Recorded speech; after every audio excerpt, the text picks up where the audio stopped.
tarde a todos. Feliz ano novo. Feliz ano novo. E a nossa proposta para começa na tarde de hoje, esse primeiro dia do ano aqui no centro, que é uma bênção para nós, já começarmos a ter essa oportunidade, né, de vir a esse cantinho abençoado, para sermos envolvidos pelos benfeitores, amigos, pelo Espírito de Verdade, o aconchego também de cada um de vocês. E o tema proposto para o caso de hoje é tempo de renovação. Na realidade, a gente sempre ouve esse tema e vê uma conversa a todo princípio de ano.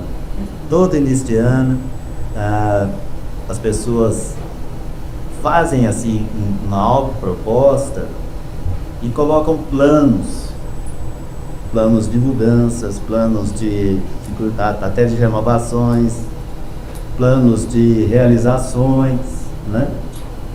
E nós vamos percebendo que o tempo de renovação é uma constante. Vamos fazer como observação os primórdios da humanidade.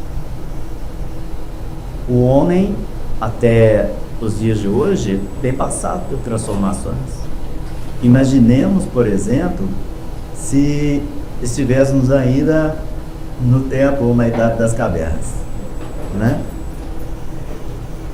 O tempo nos favorece muito com a questão oportuna de nos favorecer o progresso intelecto moral. A princípio, intelectual, porque nós sabemos que a inteligência antecede a moral. Porque a inteligência é um implemento, é um dispositivo natural e automático que Deus colocou em cada um de nós para que a gente pudesse ir aprimorando através das descobertas. Porque, em realidade, nada nesse planeta é inventado. Tudo é descoberto. Por isso que Jesus, na sua fala, vai dizer que nada se é oculto, porque tudo se faz revelado. Então, é através da nossa caminhada, através do progresso intelectual, que nós chegamos a um determinado ponto de assimilação tal que nós sentimos necessidade de uma mudança num outro campo da nossa vivência, que é no campo moral. E esse é muito desafiador, porque até então, quando nós estávamos naquele regime de animalidade ou de instinto, estava tudo perfeito, estava tudo normal. Mas quando a gente entra naquela faixa da maioridade, ou seja, nós deixamos a infância no primitivismo e entramos na maioridade, porque aí nós já temos aquela possibilidade de fazermos a escolha, de fazermos a opção. E aí começa a reinar na nossa consciência a liberdade de agir e de escolher. Então, o livre-arbítrio começa a imperar. Imperar por quê? Porque nós temos que fazer a opção daquilo que nós devemos fazer, daquilo que nós devemos seguir, e muitas vezes até do processo do nosso próprio acomodamento, né? No acomodarmos. Então, a transformação é algo constante. Não existe parada no processo da evolução. Aí a espiritualidade muitas vezes comenta que o indivíduo ele estaciona no campo moral, porque no campo intelectual não tem como. O meu querido Sobral sempre dizia, não tem como frear o carro da evolução. E Emmanuel tem uma palavra interessante que ele fala assim, que tudo muda, menos a lei da mudança. Então, não tem como, é progresso constante. Quando nós atingimos essa faixa da racionalidade, e aí nós vamos compreendendo através do livre-arbítrio que nós temos a possibilidade de escolher, e chegamos a um determinado ponto em que nós vamos acionar o nosso desconfiômetro de que o nosso próximo também E aí eu vou compreender que eu não posso invadir a privacidade do próximo, assim como eu também posso fazer restrições da invasão da minha privacidade. Isso é um progresso extraordinário, porque a gente entra no clima do raciocínio em que nós reconhecemos que deve ser o respeito mútuo. Bom, nós estamos passando período de grandes transformações na atualidade? Sim, porque o progresso tem avançado de maneira tal.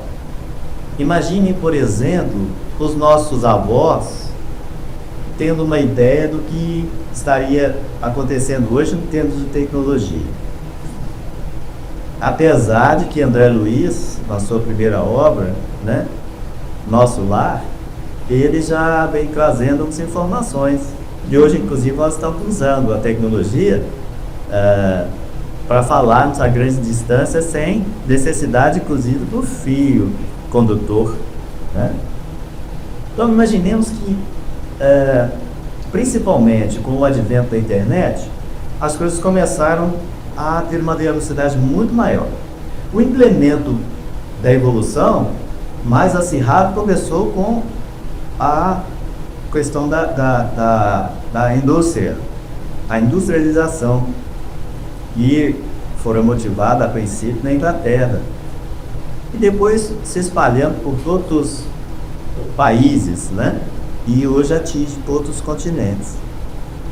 Apesar de que ainda na África nós vamos encontrar pessoas que vivem em minhocas, né? Até a atualidade, mas até também por opção, por aquele modo de vida.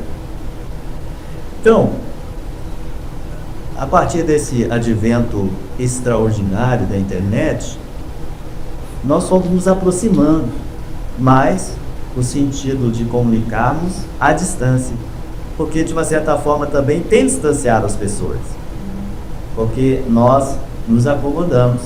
Mas é processo de transformação e que a gente não sabe no que vai dar. Uma coisa é certa, vai haver progresso.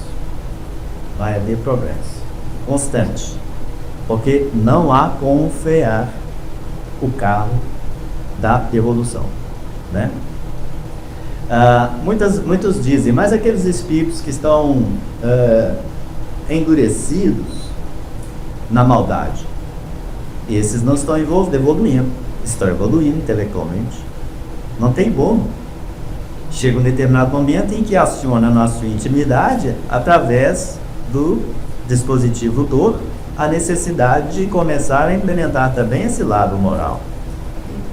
E aí, aquela asinha atrofiada começa a crescer e um dia ambas estarão igualitárias para que a gente possa alçar o grande voo da ascensão. Nós vamos ver aí, por exemplo, as aves maiores da atualidade, né? A ima, tem outras, o avestruz, eles têm asa, mas não voam, porque o corpo é grande e a asa é atrofiada, né? Então, nós podemos nos considerar em alguns momentos como o avestruz. Nós estamos desenvolvendo as nossas asas, que vão nos possibilitar o voo ascensional. Nós somos criados para isso. Nós vamos compreender lá que o princípio inteligente fora criado simples e ignorante, porém com a infinita possibilidade de crescimento, porque a partir daí nós vamos tendo as reencarnações que vão fomentando em nós possibilidades no campo do aprendizado, né? Então, como a transformação é sempre uma constante, nós vamos perceber que nesse processo contínuo tem que haver mudanças internas também. Porque, como nós estamos tratando do campo da tecnologia, os avanços foram grandiosos em todos os campos científicos, favorecidos inclusive pela tecnologia. Mas nós não podemos tão somente contar com esse avanço intelectual. Como a gente já adiantou, a necessidade é do conhecimento intelecto-moral. Os espíritos, inclusive, falam que a evolução ela começa pela intelectualidade. E a gente está percebendo que realmente, justamente porque é através do instinto, né, porque é um processo instintivo, o intelecto é um automático, instintivo, mecanismo de dispositivo que Deus acondicionou em cada um de nós. Aliás, nós somos o anjo em potencial, o Cristo em potencial, porque Deus acondicionou na nossa consciência a sua lei divina. Nós vamos perceber lá na questão 621 do Livro dos Espíritos, de que Deus esculpiu, escreveu, inseriu na consciência as leis divinas. É tudo uma questão de tempo para que tudo possa eclodir através das experimentações, através das evidências, através das reencarnações. Então, a mudança ou a transformação é uma constante. Na questão das mudanças internas, nós vamos perceber que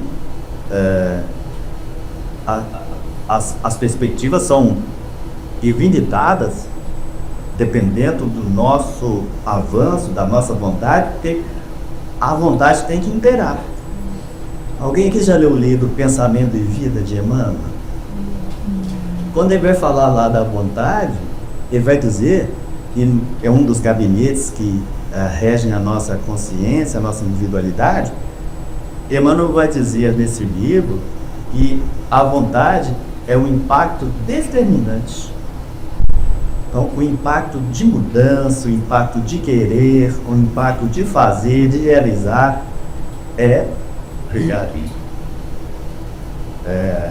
como se diz, direcionado, orientado por esse gabinete, o gabinete da vontade. Porque a vontade, ela é regida pela razão. E tudo isso, a princípio, foi implementado pelo processo da intelectualidade.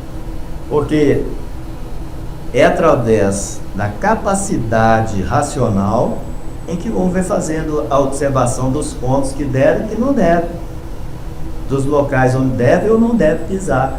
E isso é opção. Por isso que a gente fala, é livre-arbítrio. Jesus fala, existem duas portas, existem dois caminhos. Então a opção é nossa, de entrar pela porta larga ou pela porta estreita, pelo caminho largo ou pelo caminho estreito.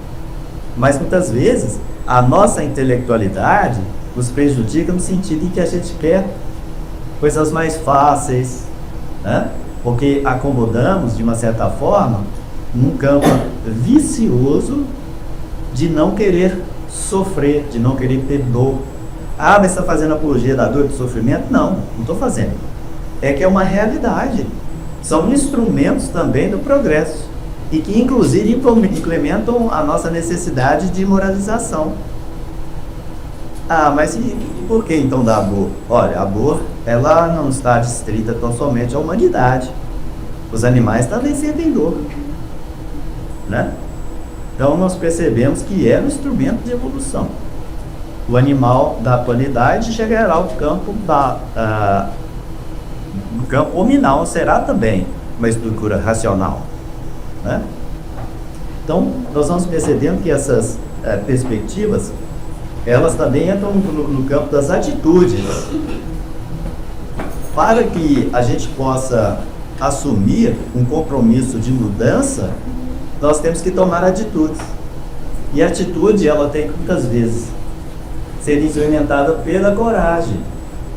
E a coragem tem que ser alicerçada pela vontade. Por isso que ele fala que a vontade é impacto determinante. Então, olha que coisa extraordinária. E ao mesmo tempo complicada, né?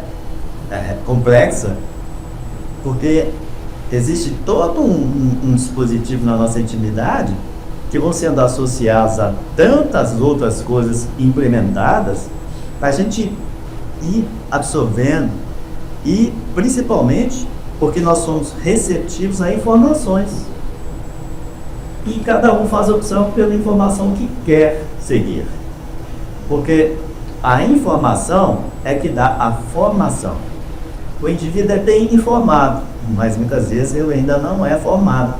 Não é a questão do certificado ou do diploma, de um curso na estratégia da vivência humana, na escola do aprendizado comum. É algo na vivência do espírito. A formação é através das experimentações. Então, a formatação ou a informação vai formatando até que o indivíduo esteja naquela estrutura já bem formada. Mas aí, está pronto? Não, aí começa outro ponto. O princípio inteligente foi criado simples e ignorante e estagiou por milhões e milhões de anos, ou talvez bilhões de anos, do reino mineral. Não é coisa do doutrina espírita tão somente, que é o Evangelho, inclusive, ter divino. Quem falou sobre isso foi João Batista. Quando ele fala assim, hipócrita, saibais, pois, que até nestas pedras pode Deus suscitar filhos a Abraão. Para que pudesse compreender que Abraão não é Deus, mas um enviado, um emissário de Deus. Assim como Jesus, o Cristo. Né? Então, depois tem que haver um processo automático de evolução. Aí o princípio inteligente que estava estagiando no reino mineral vai para o reino vegetal. O tempo vai encurtando, tá? Porque o princípio inteligente vai recebendo impulsos pela consciência cósmica, pela consciência divina, e aí no reino vegetal ele fica um longo tempo, mas menos tempo do que no reino mineral. Depois ele vai estagiar no reino animal. E aí, no campo da irracionalidade, vai desenvolver um instinto. E o instinto é extraordinário, porque ele que vai possibilitar o indivíduo de, através daquele automatismo, a princípio de defesa, de busca de sobrevivência e subsistência. Aí a gente vai ver aquela cadeia alimentar, né? Em que os pequenos são devorados pelos maiores. Todo um processo que é natural. Para a nossa observação e para aqueles mais sensíveis da atualidade, é um absurdo, parece que Deus errou. Não, mas está tudo perfeito. Está tudo certo. Quando nós estávamos lá nos pentos primitivos, as tribos mais avançadas, elas subjugavam e sobrepunham as tribos mais atrasadas. Aliás, na atualidade isso acontece. Os países mais avançados e que muitas vezes ainda têm o despotismo, eles também submetem as nações mais carentes, mais necessitadas. Nós vamos acompanhar isso. No século passado, por exemplo, ainda havia muita exploração do continente africano, asiático, né? A Índia foi submetida à exploração inglesa por um bom período. E aí a gente vai percebendo que são processos naturais, porque Deus permite. Há uma necessidade nessas coisas todas que acontecem. Não existe nada nesse mundo que não esteja sob o controle divino. Deus está presente em toda parte através do fluido cósmico universal. Nós já temos essa orientação. Então ele sabe tudo, por isso que ele é onisciente. E ele tudo pode, porque a vida transforma-se de uma hora para outra. Então ele é onipotente, ele pode mudar a nossa vida. E a nossa vontade também favorece essa mudança. E ele é onisciente, porque até onipresente, porque está em toda parte. Aliás, André Luiz vai completar aquilo que Paulo disse, que em Deus nos movemos e existimos, quando ele fala que nós estamos mergulhados em Deus como peixes num aquário. Nós estamos envolvidos por Deus. Nós estamos vivendo no fluxo do ser maior que é Deus. Nós estamos mergulhados em Deus, vivendo aí na sua célula nervosa, como diz também a André Luiz, né? Nós estamos na célula nervosa do todo sábio, ou seja, nós somos partes de Deus. Nós somos seres que fomos criados para sermos divinos, para atingirmos a angelitude, não para sermos Deus, mas deuses, com letra minúscula. Jesus, inclusive, afiança isso, dizendo: vós sois Deus. Ele ainda fala: tudo isso que eu vos fiz, podereis fazer e ainda mais, porque ele não fez tudo que ele pode fazer àquele tempo, porque nós não estávamos preparados, né? Imaginemos o que Jesus é capaz de fazer. Se ele, esse ser extraordinário, e com outra pleia de espíritos de escola e da sua grandeza, constituíram esse mundo para que nós pudéssemos aqui desfilarmos, fazendo a nossa evolução, não um desfile da moda, né, da vaidade, mas um desfile do progresso, da evolução.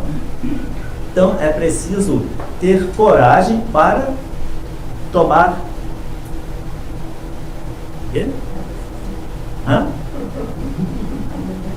Esse professor atitudes, né? Então o indivíduo toma uma atitude através da coragem que impulsiona. A coragem que impulsiona os processos racionais, porque tem a coragem instintiva. E essa é a agressividade, ainda regida pelo aspecto da animalidade. Mas não a animalidade do animalzinho, né? É a animalidade do ser que já pensa. E aí dá para perceber a estrutura do passado. Aliás, é muito interessante a questão da agressividade.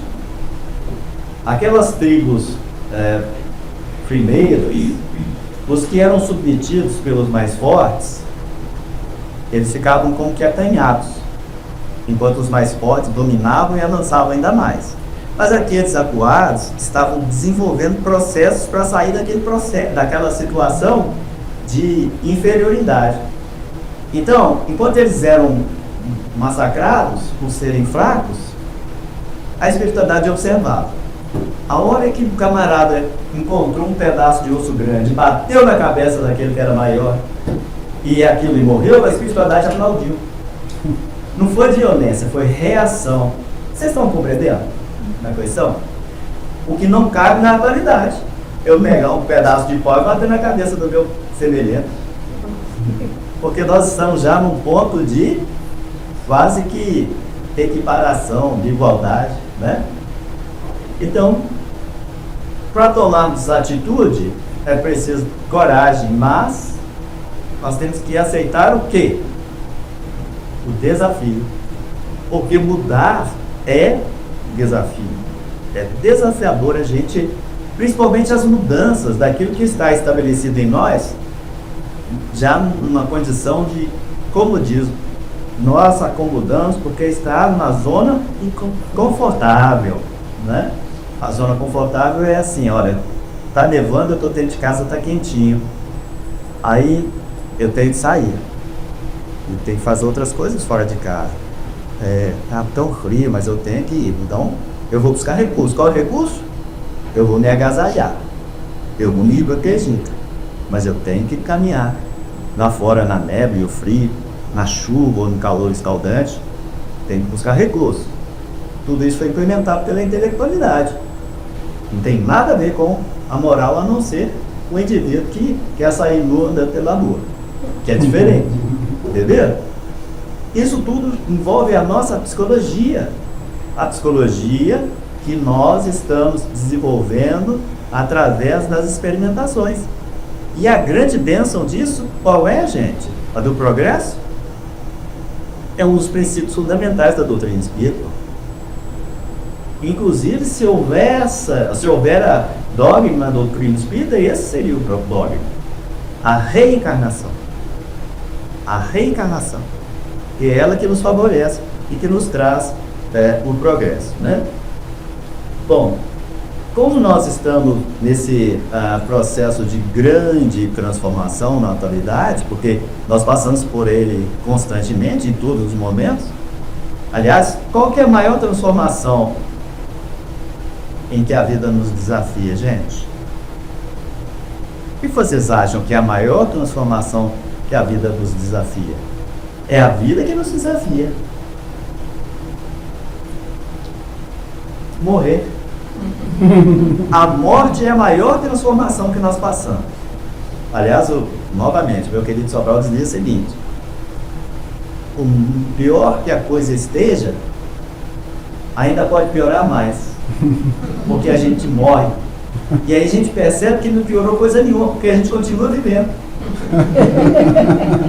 Então, nós temos que confiar mesmo que o progresso é uma constante, que existe uma inteligência superior que nos impulsiona à continuidade, seja aqui no mundo físico ou no mundo espiritual. E tudo isso é transformação. Os desafios são tão somente aqui no nosso planeta, encarnado nesse corpo condensado de matéria? Não. Quem já leu o livro Nosso Lar vai perceber qual foi a situação em que André Luiz teve que passar para chegar à condição de elevação, de grandeza em que ele se encontra na atualidade. Continuaram os desafios, os percalços foram inúmeros. E o sofrimento foi muito maior que quando ele estava aqui. Aliás, a gente sabe que a pessoa que entra em desespero porque está sofrendo e causa o autoextermínio, se mata, quando ela chega do outro lado, ela vai perceber que é muito pior quando o indivíduo foge da vida através da covardia do suicídio. Porque muita gente fala assim, que corajoso. Não, corajoso é um indivíduo que está sofrendo, está enfrentando, muitas vezes por desespero, mas tem coragem de viver. Isso é coragem, né? A dona Ivone Pereira, as obras dela, ela faz um relato de como é a situação do indivíduo suicida. Aliás, existe um vale justamente para separar, porque o psiquismo do suicida, ele é tão denso, tão complicado e doentio, que eles têm que ficar separados no umbral, para não atrapalhar os que estão perambulando no umbral. Imagina tão complicado que é e tão denso esse psiquismo. Então, para aceitar esse desafio, nós entramos no clima da adaptação. Cada momento a gente tem que se adaptar àquela proposta daquele momento. Mas nós podemos ficar adaptados naquele momento o tempo todo? Não, porque senão cria o comodismo. Então, nós temos que ter o quê? Flexibilidade. É através da flexibilidade que nós vamos nos permitindo e nos vamos oportunizando conhecer, conviver, buscar novos desafios, seja no campo do trabalho, do aprendizado, da convivência. Tem um aspecto muito interessante, que o homem muitas vezes vai por impulso, porque senão ele não toma coragem. Qual é esse? O homem no sentido humanitário, o homem como da mulher. Impulso dentro da reencarnação? Não, é dentro da reencarnação, mas ele é quase que impulsivo, porque a maioria não raciocina. O casamento. O nascimento não tem como, é um processo natural. Chega uma hora que, se o indivíduo não tem a reencarnar, possa ficar séculos e séculos no mundo espiritual, mas chega uma hora que tem a reencarnação compulsória, porque o indivíduo tem que caminhar. Mas o casamento são poucas as pessoas que usam do raciocínio. Não é à toa que você está no terceiro. Pois é. Mas é justamente, sabe por quê? Porque é a espiritualidade que empurra. Aí coloca aquela essência perfumada na pessoa, coloca aquele sorriso lindo, né? Aquele sorriso, como é que chamava a propaganda da pasta de dente? Pasta de dente, já pra você ver. Você é igual meu amigo que fala retrato até os dias de hoje. O creme dental, né? Então, aí aquilo é o plim-plim que a pessoa tem como encantamento, mas logo depois, um certo tempo, né? Por isso que fala que comer um quilo de sal juntos já é um passo caminhado. Porque como a gente usa pouquinha quantidade de sal, um quilo de sal já leva algumas semanas para algumas pessoas, né? Outros levam meses. Agora imagine comer um saco, um farnel de sal. São poucos que vão até esse processo, né? Aí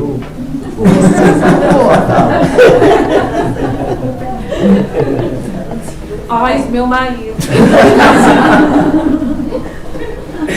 3 só. Gente, Olha que coisa interessante a transformação.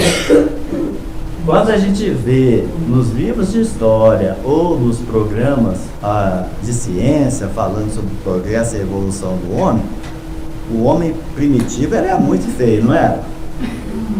Não era muito feio? Ainda tem muita gente feia, né? Mas isso é processo internatório de karma. Porque os espíritos superiores são bonitos. A energia, né, é de beleza. Fala-se que nos mundos superiores a beleza é em todos os aspectos, inclusive na estrutura do indivíduo. Mas tem um bichinho, o homem é igual a esse bichinho. E ele é muitas vezes asqueroso para muita gente. Que é o famado Uvá, né? Aquele bichinho, né? Cheio de perninha que vai andando assim, cabeludo muitas vezes. Dá até medo, né? Lagarta também. Então, se a gente falar o lagarto ou mandruvá, e como é que é? É magro da calhada. Taturão, tutarana. É um bicho também bem feio. Tem gente que acha bonito, né? Eu vi na internet uma pessoa pegava assim e deixava, aqui tá dando. Lagarta é difícil. Me dá um desespero. Tem uma que até queima, né? Provoca sério. Mas olha que coisa interessante. Aí ela vai e se aloja numa determinada folha e vai comendo aquela folhinha, comendo. Depois ela entra num processo de transformação. E na transformação ela se casula. O que é isso? Entrou para dentro de si. E olha o que acontece depois. Em nós a mesma coisa. Os espíritos superiores são aqueles que já têm as duas asas. E o que acontece com uma borboleta se você ajudar ela a sair do casulo? Ela não resiste, não consegue voar. Porque é o esforço que ela vai fazendo ali, mexendo as asinhas, que vai articulando e desenvolvendo a força para que ela possa voar. Então ela que tem que fazer esse processo. Né? Eu achei uma lagartinha verdinha na minha planta. Eu vi que ela estava com medo a planta toda. Aí eu disse, não, moço, não vai comer na planta não. Aí peguei, fui na geladeira, peguei um monte de alface. Ela está lá no meu jarro, ela em cima do alface. O alface já está quase acabando. Está vendo que é o progresso? Muito bom. Do outro tempo. Eu tenho certeza que você vai virar um casulo e vai fazer vai virar uma borboleta para ficar voando aqui dentro. Aí eu dou com... É igual barata, eu só mato barata dentro da minha casa. Não vou deixar dentro de casa. Né? Tem um caso do Chico, vocês conhecem? O Chico e as formigas, o formigueiro. O formigueiro lá vai comendo as plantas, a roseira e tal. E aí ele, isso lá na fazenda Bodeiro. O pessoal, não, tá, o cara aí fumicida nessa, né, para matar essas formigas, corondenendo e tal. Aí ele fica muito constrangido quando tem umas das formiguinhas, ele vai e conversa com ela. Pô, vocês vão embora, porque senão eu vou ter que matar vocês. O patrão tá falando que tem que colocar veneno pra você. E aí eu queria que você continuasse, né? Fazendo aí as suas casinhas, levando seus alimentos, fazendo aí a sua colheita. E aí ele foi lá algumas vezes e falava, aí foi desaparecendo. Aí ficaram algumas. Aí ele falou, agora vocês vão morrer, que vocês estão sendo subversivas. Mas isso ele falou, inclusive, na fase em que o tema era bem versado, né? Era pouquinho para despertar muitas consciências, passarinhos, inclusive da humanidade. Então, esse processo de mudança, ele vai desenvolver no indivíduo uma necessidade de conversão. O indivíduo tem que se converter em algo, converter naquilo que implementa a sua intelectualidade através da busca do conhecimento, porque isso vai favorecer também bases para ele poder estagiar um outro patamar, que é a necessidade de crescer moralmente. Então, para que isso aconteça, ele tem que ser trabalhado no campo do sentimento. É só através do sentir que o indivíduo começa a fazer realmente as suas mudanças íntimas. Porque enquanto o indivíduo ele é duro, ele é árduo, ele é, né, grosseiro, ele continua quase que primitivo. E primitivo é inteligente. A mudança para que o indivíduo possa estar mais polido, mais lapidado, é através do começar a se permitir sentir. Jesus nos dá a orientação para isso, quando ele fala que a gente tem que se colocar no lugar do próximo. No Evangelho segundo o Espiritismo, tem um momento que vai tratar lá da indulgência. Nós temos que ser indulgentes, nos colocar no lugar do próximo. E aí tem muita gente que se coloca no lugar do próximo na intenção em não querer. Quando vê e acha que o outro é mais feliz do que ele. Não é dessa forma. Porque nós estamos no processo de colheita. A transformação é também tanto semeadura quanto plantio quanto colheita. E o Emmanuel fala, e que é dito nas casas espíritas por todos os oradores, que a colheita, a semeadura é livre, mas a colheita é obrigatória. Não é como um indivíduo planta um canteiro e depois ele abandona. Não tem, no aspecto espiritual não tem como abandonar, porque a colheita ela vem e através da abençoada reencarnação, tanto quanto da desencarnação, porque a gente semeia, a gente colhe, né? Então, o que nos orienta nessas transformações para o nosso acerto também vem da orientação de Jesus, né? Quando ele lá no capítulo 5 de Mateus, versículo 33, ele vai dizer o seguinte: e buscai primeiro o reino de Deus e a sua justiça, e todas as coisas vos serão acrescentadas. Gente, isso é uma dica grandiosa, porque vem do mestre dos mestres. Jesus, ele é mestre e ele é modelo de perfeição. Inclusive ele diz em determinado momento, quando eu confundo, o discípulo chama ele falando que ele é bom, ele fala, não, bom é o Pai. Mas uma coisa eu disseste dentro. Eu sou mestre e Senhor.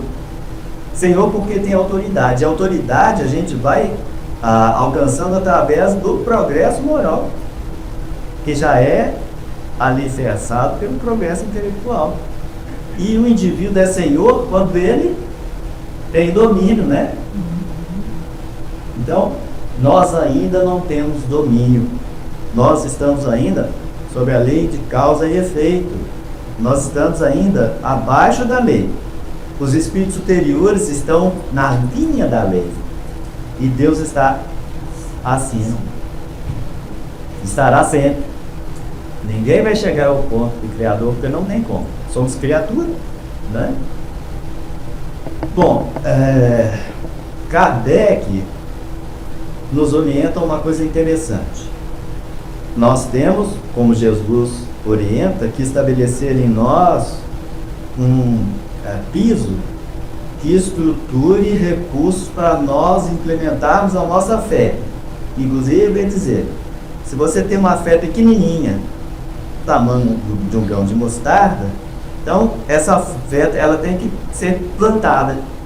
E ele inclusive vai falar que para que haja a germinação, depois a florescência e a frutificação, a semente tem que morrer. Então ele fala que a semente de mostarda, que é muito pequenininha, ela faz inclusive árvores em que vêm as aves dos céus e nela pousam. Aí a gente fica pensando, por que Jesus disse isso? Alguém aqui já viu um pé de mostarda? Ele é baixinho, mas quando ela não é colhida, ela vai tenuando e vai ficando mais alta, né? Quando Jesus fala isso, é da estrutura em que o indivíduo cresce e vai ficando robusto, e as aves dos céus são os espíritos superiores. O que é o contrário das aves dos céus? Porque Jesus está falando que pousam, né? Fazem ovo, fazem ninho. Diferente da ave de rapina.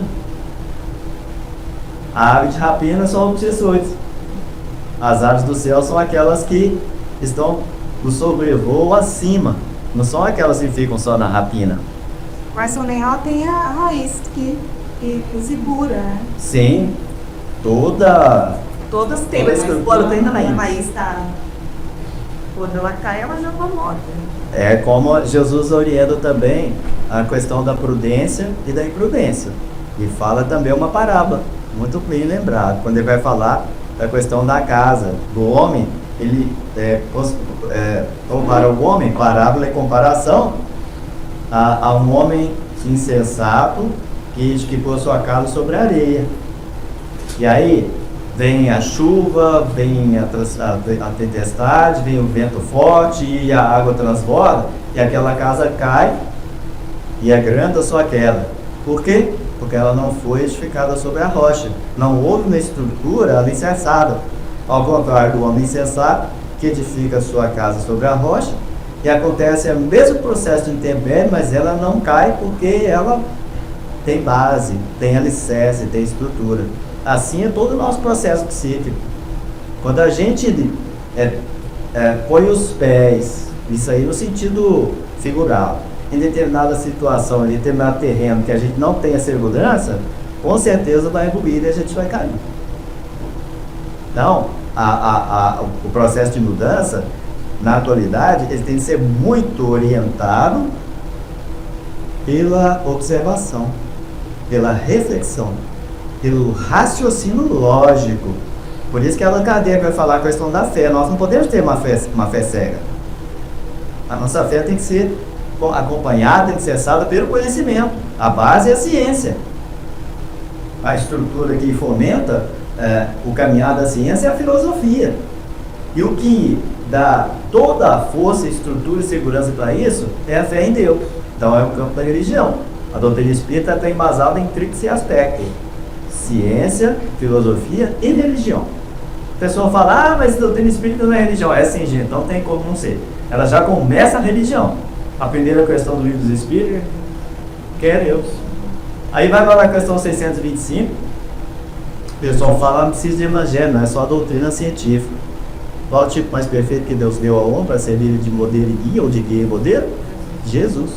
Então, sim, a doutrina espírita é uma ciência espiritualizada, religiosa, com todo um aspecto que favorece nosso entendimento, porque tem recursos de verbalização, e isso é filosofia, não é? Então, para mudar,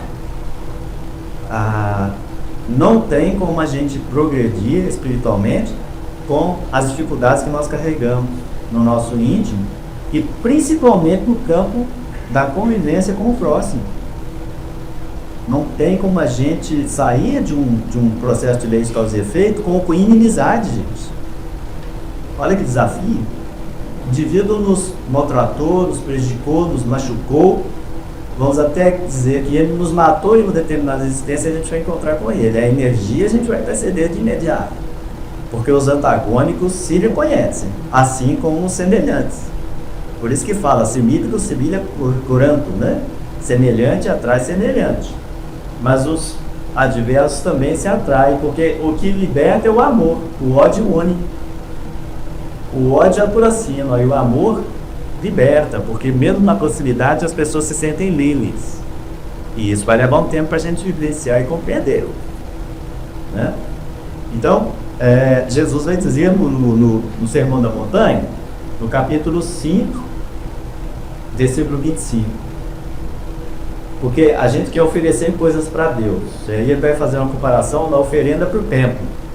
Quando o indivíduo vai até o gasofilácio para fazer a sua oferta, para contribuir com a obra da espiritualidade. Aí Jesus vai dizer o seguinte: antes de fazer a sua oferta, primeiro você vai lá e conciliar com o adversário. E ainda ele adverte, enquanto o adversário está contigo no caminho. É a questão de temos que aproveitar, viu, gente? Está com a inimizade e tem muitos problemas dentro da própria família, né? Há uma grande transformação quando os indivíduos que são desafetos buscam, através da assimilação, da compreensão, aquela necessidade de conciliação.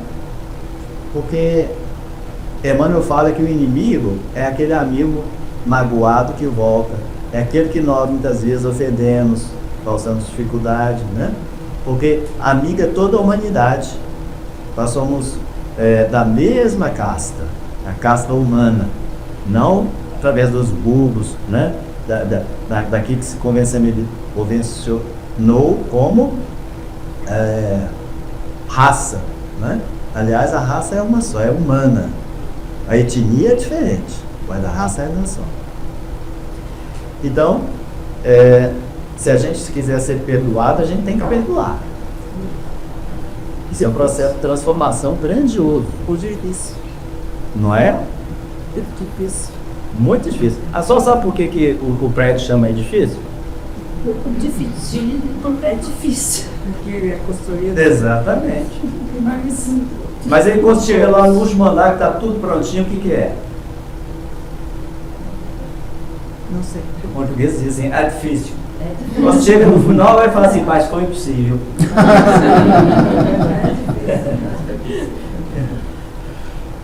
Então, o processo é contínuo de desenvolvimento, de desafios e de constante necessidade de mudança. Essa coisa da transformação, da mudança, né, da transição planetária, o planeta ele não vai mudar a sua condição natural que é não, vai continuar. Enquanto houver magma, ele vai estar fazendo erupções e transformações, até que um dia ele vai se consolidar. Ele vai se consolidar. Né?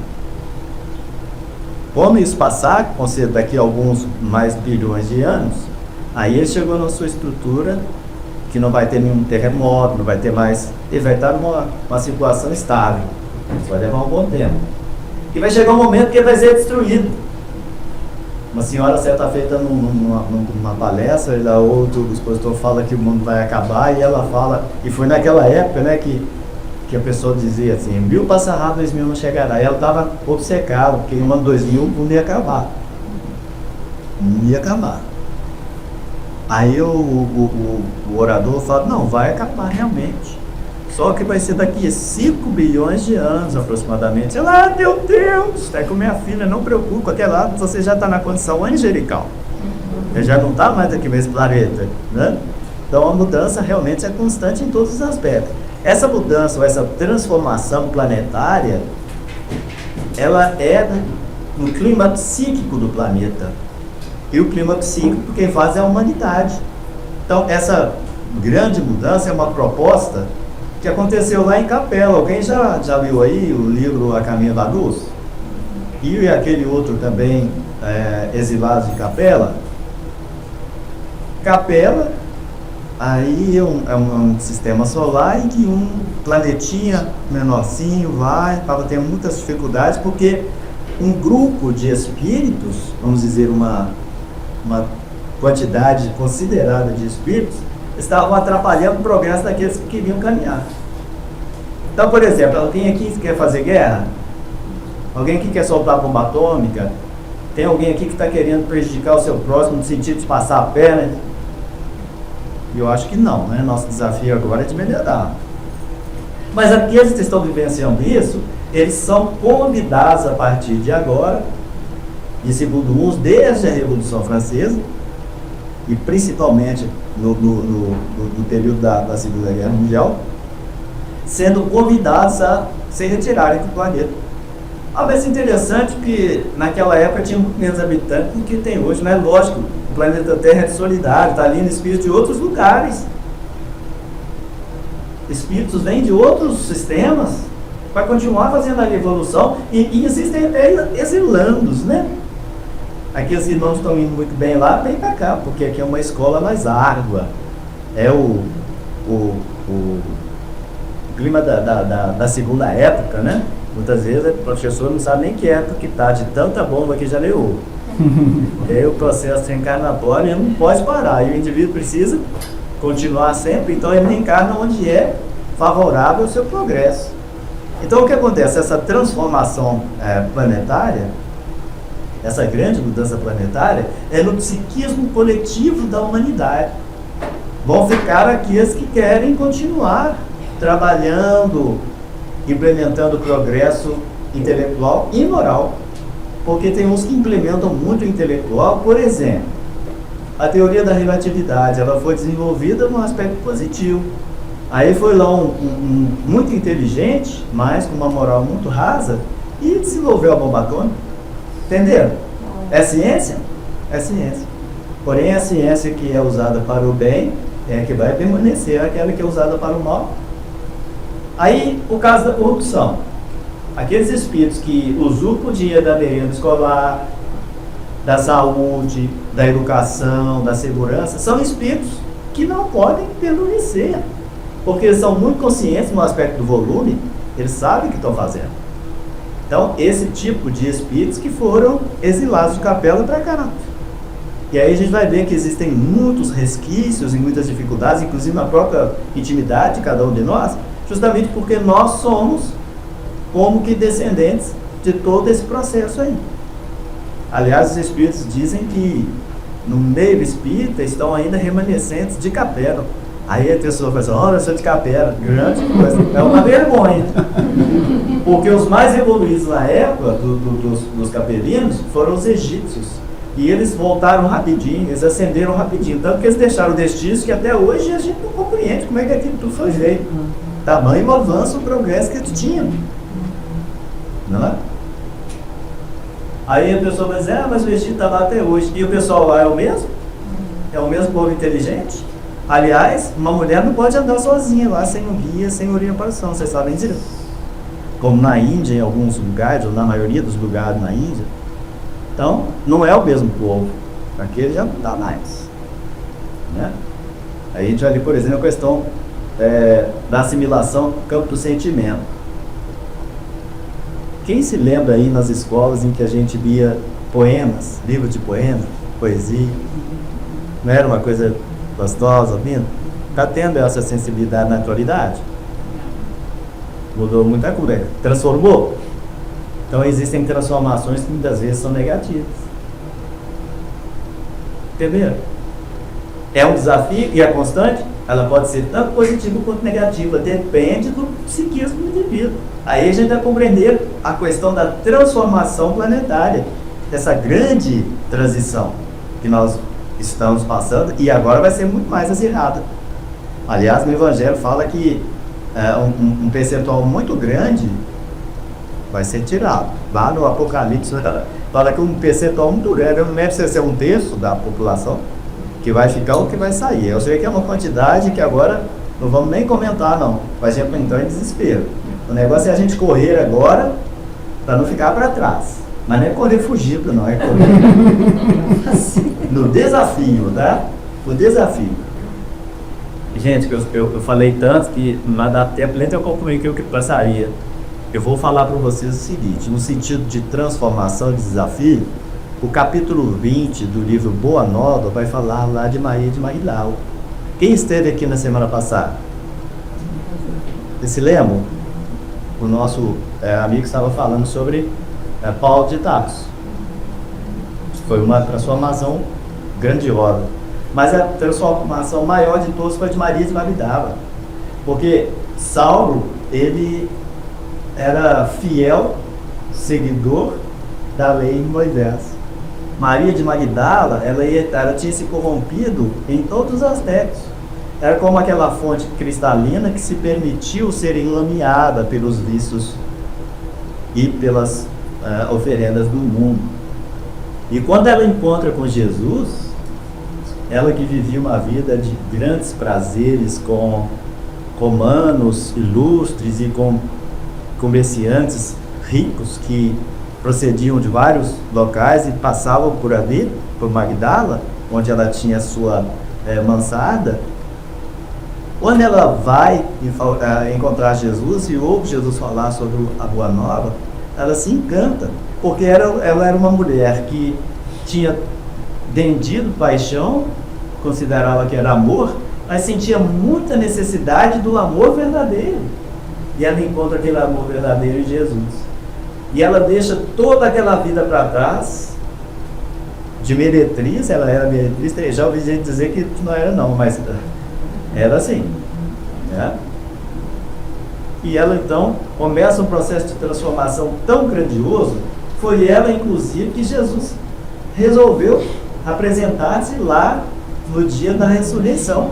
Ele não foi nem apresentar para Maria, e Maria foi com ele, né? Estava com ele, está. Então ele foi justamente, e aí no final da vida dela, vou dar só um pequeno spoiler, Jesus estava aguardando, porque ela atravessou a porta estreita. Leiam o livro Boa Nova, que é maravilhoso. Aí vocês vão ver lá 3 mulheres grandiosas. No capítulo 15, Joana de Cusa, que teve uma transformação extraordinária no campo da implementação da razão, em que o sentimento já era grandioso. Maria de Magdala, que é o capítulo 20, e o último capítulo, que é a mulher das mulheres, a mãe de todas as mulheres e de todos os homens, nossa Mãe Santíssima e Humanidade, Maria de Nazaré. Lindíssimo o fechamento da obra. E eu vou convidar vocês também para lá no Evangelho de Lucas. Lucas está no... Não, eu sei. Procurando é a parábola do filho pródigo.